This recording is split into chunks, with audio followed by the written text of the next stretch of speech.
कोल्हापूर महानगरपालिकेच्या आगामी निवडणुकीच्या पार्श्वभूमीवर प्रसिद्ध करण्यात आलेल्या प्रारूप मतदार यादीत मोठ्या प्रमाणात तफावत आणि गोंधळ आढळलाय। यादीत हजारो दुबार नावं, एका प्रभागातील नावं दुसऱ्या प्रभागात जाणं आणि मयत मतदारांची नावं कायम राहणं अशा अनेक गंभीर त्रुटी समोर आल्यात। या विरोधात काँग्रेस पक्षाच्या वतीनं माजी आमदार ऋतुराज पाटील यांच्या नेतृत्वाखाली आजी माजी महापौर, नगरसेवक आणि इच्छुक उमेदवारांच्या शिष्टमंडळानं आज महापालिका आयुक्तांची भेट घेऊन हरकती नोंदवण्यास मुदतवाढ देण्याची मागणी केली।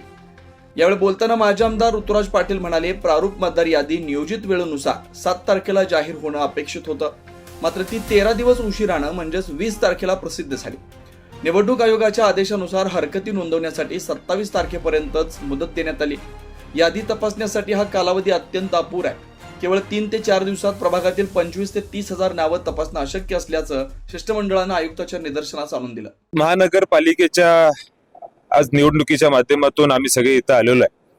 प्रारूप यादी ही खऱ्या अर्थानं 7 तारखेला जाहीर होणार होती आणि ती यादी आज 20 तारखेला जाहीर झाली आणि मग 13 दिवस हे खऱ्या अर्थानं ही यादी लेट झालेली आहे आणि मग आता 7 दिवसामध्ये म्हणजे आता राहिलेले 4 दिवस यामध्ये या प्रारूप यादीचं वाचन करावं अशी महानगरपालिकेने निवडणूक आयोगांच्याकडनं हा खऱ्या अर्थानं आदेश आलेला आहे।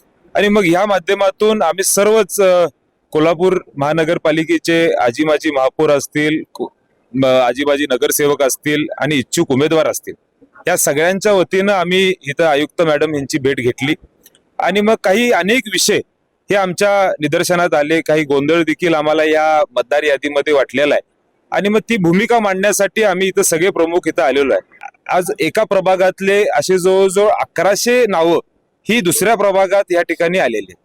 म्हणजे हा जो काही घोळ आहे हा घोळ मोठ्या प्रमाणात प्रत्येक प्रभागात झालेला आहे।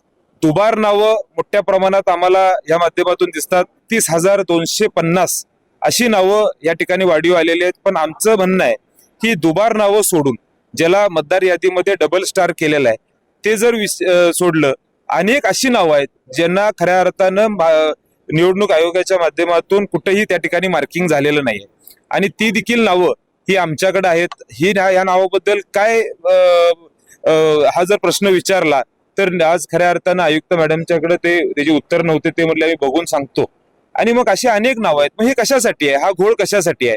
तर दुबार नावं 32,250 असतील आणि ही नावं सोडून देखील नावं समोर येत असतील तर हा प्रश्नचिन्ह अनेक उमेदवारांच्या आणि इच्छुक उमेदवारांच्या समोर आज या ठिकाणी। त्यातले असे अनेक विषय आहेत हे खऱ्या अर्थानं आम्ही मांडलेले आहेत।